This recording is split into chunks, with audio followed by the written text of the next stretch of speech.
इस वक्त हिंदुस्तान में जो सियासी फिजाएं बह रही हैं, उन फिजाओं में कहां आप किसी को याद होगा कि एक दौर ऐसा भी था जब भारतीय जनता पार्टी के राष्ट्रीय अध्यक्ष भारतीय सेना की सुरक्षा संबंधी विषय में की जाने वाली खरीद में रंगे हाथों रिश्वत लेते पकड़े गए थे। चूंकि भारतीय जनता पार्टी ने बीते 25 सालों से एक सोची समझी रणनीति के तहत अपने पोस्टर और होल्डिंग से अपने उस नेता की तस्वीर और अपने छोटे से छोटे नेताओं की जुबान से उस नेता के नाम पर इस कदर पाबंदी लगाई है कि हो सके तो हिंदुस्तान हमेशा हमेशा के लिए भूल ही जाए कि बंगारू लक्ष्मण नाम का कोई नेता कभी भारतीय जनता पार्टी में था भी। वो बंगारू लक्ष्मण जिसकी पैदाइश उस हैदराबाद में हुई थी जहां संघ का कोई नाम लेवा नहीं था, जिसकी पढ़ाई उस उस्मानिया कॉलेज में हुई थी, जिसके जर्रे जर्रे में संघ की खिलाफत बहा करती थी, मगर बावजूद उसके उसने 12 बरस की उम्र से लेकर अपनी जिंदगी की आखिरी सांस तलक संघ के नाम कर दी। वो बंगारू जिसने अपने जिंदगी के 55 बसंत भारतीय जनता पार्टी को दिए। क्या कुछ नहीं किया बंगारू ने भारतीय जनता पार्टी के लिए? सड़कों पर एड़ियां घिसी, हुकूमतों के हाथों लाठियां खाई, सरकार के खिलाफ प्रदर्शन करने के चलते बरसों बरस जेल में काटे, वो भी उस दौर में जब हैदराबाद और आंध्र प्रदेश में भारतीय जनता पार्टी को जानने वाले उंगली पर भी नहीं थे।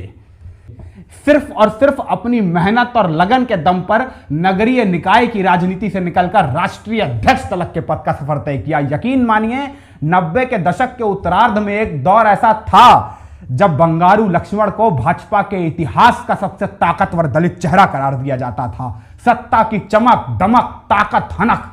सब कुछ थी बंगारू के पास। मगर वो बाल कवि बैरागी की पंक्तियां हैं ना, काजल के पर्वत पर चढ़ना चढ़कर पार उतरना बहुत कठिन है, निष्कलंक रह करके ये सब कुछ करना। विश्वत रेखा बड़ी क्रूर है काई, कदम कदम पर फिसलाती है रेशम सी चिकनाई। यही हुआ बंगारू के साथ। यकीन मानिए 21वीं सदी की दहलीज पर सफलता के शिखर पर खड़े हुए बंगारू के पांव लालच की काई पर कुछ इस कदर फिसले कि देखते ही देखते एक झटके में शोहरतों के 7वें आसमान पर नजर आ रहे बंगारू सीधा गुमनामी के गर्त में समा गए। असल में हुआ क्या, 90 के दशक के आखिर में तहलका.com के 3-4 खोजी पत्रकारों ने एक रोज भारतीय जनता पार्टी के तत्कालीन अध्यक्ष बंगारू लक्ष्मण से मुलाकात की। जिस मुलाकात में उन पत्रकारों ने अपनी पहचान तहलका.com के पत्रकार के तौर पर नहीं, विदेशों में हथियार बनाने वाली एक कंपनी वेस्टर्न इंटरनेशनल के कर्मचारी के तौर पर बताई और कहा कि उनकी कंपनी वेस्टर्न इंटरनेशनल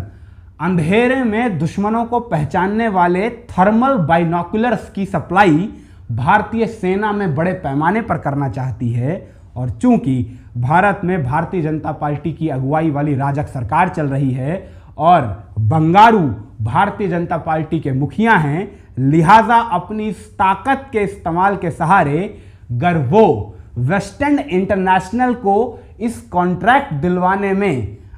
अपनी सहायता देंगे और इस बात की पूरी व्यवस्था कर देंगे कि वेस्टर्न इंटरनेशनल ही उन थर्मल बाइनोकुलर्स की सप्लाई भारतीय सेना में करे, तो इस सहयोग के बदले एक सहयोग राशि वो बंगारू लक्ष्मण को दे सकते हैं। जिस प्रस्ताव पर बंगारू लक्ष्मण सहमति प्रदान करते हैं और इसके बाद उस सहयोग राशि के तौर पर तहलका.com के वो खोजी पत्रकार जो अपने आप को वेस्टर्न इंटरनेशनल का कर्मचारी बता रहे थे, वो बंगारू लक्ष्मण को कुछ पैसे देते हैं, जो पैसे बंगारू साहब ले लेते हैं। और चूंकि वो कर्मचारी असल में वेस्टर्न के कर्मचारी तो थे नहीं, असल में तो वो तहलका.com के पत्रकार थे, लिहाजा उन्होंने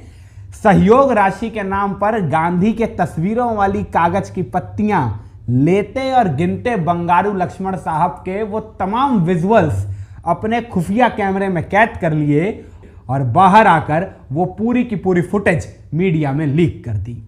जिसके बाद जाहिराना तौर से जैसे ही ये तस्वीरें देश की मीडिया में चली, देश के कोने कोने में अटल बिहारी वाजपेयी और उनकी सरकार की इस कदर थुक्का फजीहत होने लगी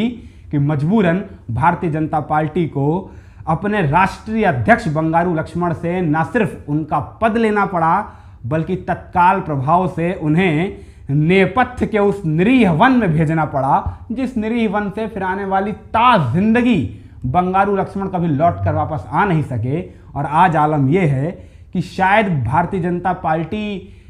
कार्यकर्ताओं को छोड़ दीजिए, बड़े बड़े नेताओं तलक को विस्मरण हो गया होगा कि बंगारू लक्ष्मण नाम के कोई नेता कभी भाजपा में थे भी या नहीं।